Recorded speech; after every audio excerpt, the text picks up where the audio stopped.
जय श्री राधे कृष्ण। आप सभी भक्तों को चैत्र मास शुक्ल पक्ष कामदा एकादशी व्रत की ढेर सारी शुभकामनाएं। आप सभी के जीवन में लक्ष्मी नारायण की कृपा से आप सभी को सभी प्रकार के सुख और समृद्धि की प्राप्ति हो। प्रत्येक माह कृष्ण पक्ष और शुक्ल पक्ष की एकादशी तिथि के दिन एकादशी का व्रत धारण किया जाता है। प्रत्येक एकादशी व्रत का अपना विशेष महत्व माना गया है। यह व्रत भगवान विष्णु भगवान श्री कृष्ण को अति प्रिय होता है। यह सभी प्रकार के पाप और ताप को नष्ट करने वाली है। कामदा एकादशी व्रत का यह महत्व है। जो भी भक्त सच्ची श्रद्धा के साथ कामदा एकादशी का व्रत धारण करते हैं, इस दिन भगवान विष्णु, माता लक्ष्मी और साथ ही भगवान त्रिलोकी नाथ की पूजा करते हैं, तो इससे व्यक्ति के सभी प्रकार के पाप और ताप नष्ट हो जाते हैं। जिस प्रकार अग्नि अपने तेज से सभी प्रकार की वस्तुओं को जलाकर नष्ट कर देती है, उसी प्रकार कामदा एकादशी भी तेज युक्त होती है। इस व्रत के प्रभाव से व्रती के सभी प्रकार के जाने अनजाने के भयंकरतम किए गए पाप नष्ट हो जाते हैं तथा यह व्रत पुत्र पौत्र प्रदायिनी व्रत है। यह सभी प्रकार के मनोरथ को पूर्ण करने वाली है तथा ब्रह्म हत्या इत्यादि महान पापों को नष्ट करने वाली है। इस व्रत के प्रभाव से वाजपेयी यज्ञ करने के समान पुण्य फलों की प्राप्ति होती है। चैत्र मास शुक्ल पक्ष की एकादशी तिथि प्रारंभ समय 7 अप्रैल 2025 दिन सोमवार रात्रि 8:02 और एकादशी तिथि की जो समाप्ति है वह 8 अप्रैल 2025 दिन मंगलवार रात्रि 9:14 पे एकादशी तिथि की समाप्ति है। तो सूर्योदय व्यापनी के अनुसार सभी भक्तजन 8 अप्रैल 2025 दिन मंगलवार को व्रत को धारण करेंगे। 7 अप्रैल को 10वीं दिन के नियमों का पालन करेंगे। 8 अप्रैल को एकादशी का व्रत धारण करेंगे और 9 अप्रैल को एकादशी व्रत का पारण किया जाएगा। एकादशी व्रत का पारण हरिवासर समाप्त होने के बाद करना चाहिए। द्वादशी तिथि का पहला चौथाई हिस्सा हरिवासर का होता है। तो द्वादशी तिथि की जो समाप्ति है वह 9 अप्रैल 2025 दिन बुधवार रात्रि 10:57 पे द्वादशी तिथि की समाप्ति है।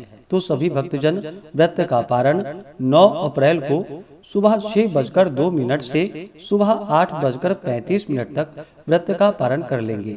कामदा एकादशी व्रत का पारण गो घृतेन पारणम यानी कि गौ घृत से व्रत का पारण है। यह संभव ना हो तो आप जल, फल या तुलसी दल से व्रत का पारण करें।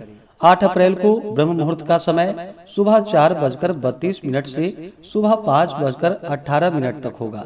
सूर्योदय का समय सुबह 5:42, सूर्यास्त शाम 6:17 होगा। 8 अप्रैल को राहु काल का समय दोपहर 3:08 से शाम 4:43 तक होगा और 9 अप्रैल को सुबह 11:39 से दोपहर 1:34 तक होगा। राहु काल समय के दौरान कोई भी शुभ कार्य या नया कार्य नहीं करना चाहिए, इस बात का ध्यान रखें। 8 अप्रैल को नक्षत्र अश्लेषा होगा सुबह 7:55 तक। उसके बाद मघा नक्षत्र होगा। योग शूल होगा शाम 6:11 तक। उसके बाद गंड योग होगा। इस दिन रवि योग और सर्वार्थ सिद्धि योग भी बन रहा है एकादशी तिथि के दिन, जो कि सुबह 6:03 से शुरू होकर के सुबह 7:55 तक होगा, जो कि बड़ा ही अच्छा संयोग बन रहा है। जो भी व्रती हैं उन्हें 10वीं तिथि के दिन शुद्ध और सात्विकता का पालन करना चाहिए। 10वीं तिथि के दिन सूर्यास्त से पहले ही भोजन ग्रहण कर लेनी चाहिए। रात्रि को ब्रह्मचर्य का पालन करते हुए भगवान विष्णु के और एकादशी व्रत का स्मरण करते हुए सोना चाहिए। एकादशी तिथि के दिन सुबह ब्रह्म मुहूर्त में उठ करके नित्य क्रियाओं से निवृत्त होकर के स्नान आदि करके शुद्ध वस्त्र धारण करके व्रती को व्रत का संकल्प लेना चाहिए। भगवान विष्णु से प्रार्थना करनी चाहिए कि हे भगवान विष्णु, आज मैं चैत्र मास शुक्ल पक्ष की कामदा एकादशी का व्रत धारण करने जा रहा हूँ या करने जा रही हूँ। इस प्रकार से भगवान से प्रार्थना करें। आपके मन में जो भी इच्छा हो, जो भी कामना हो, वह भगवान से कहें। अपने नाम, गोत्र, स्थान का उच्चारण करते हुए संकल्प ले और एकादशी तिथि के दिन दिन रात्रि उपवास रहते हुए व्रत को धारण करें। जो उपवास नहीं रह पाते हों, जिनका स्वास्थ्य सही ना हो, तो आप एक समय फलाहार ग्रहण करके व्रत को धारण करें। इस दिन भगवान का सुबह के वक्त और शाम के वक्त पूरे विधि विधान के साथ गंध पुष्प धूप दीप आदि से पूजा करे, भगवान को तुलसी दल अर्पित करे, अनेक प्रकार के नैवेद्य आदि दूध से बने हुए वस्तु का भगवान को भोग लगाए। खास करके इस दिन भगवान को जोरा लवंग अवश्य ही अर्पित करे, इससे अनंत पुण्य फलों की प्राप्ति होती है। लवंग चढ़ाने के बाद भगवान को मुख शुद्धि के लिए पान पत्र सुपारी लौंग इलायची के साथ में भगवान को अर्पित करे, द्रव्य दक्षिणा चढ़ाए। इसके बाद फिर कामदा एकादशी व्रत का कथा श्रवण करे, भगवान विष्णु के स्तोत्र चालीसा आदि का पाठ या श्रवण करे, भगवान की आरती करे। इस प्रकार से भगवान का पूजन करे। एकादशी की रात्रि जागरण करते हुए समय को व्यतीत करनी चाहिए और द्वादशी की सुबह उठ करके स्नान करके शुद्ध वस्त्र धारण करके भगवान का पूजन कर ले, भगवान की आरती कर ले। इसके बाद ब्राह्मणों को भोजन करवाए, ब्राह्मणों को दान और दक्षिणा दे और फिर समय के अनुसार व्रत का पालन करे। इसके बाद फिर आप भोजन ग्रहण कर सकते हैं। जो भी व्रती हैं व्रत के दौरान शुद्ध और सात्विकता का पालन करना चाहिए।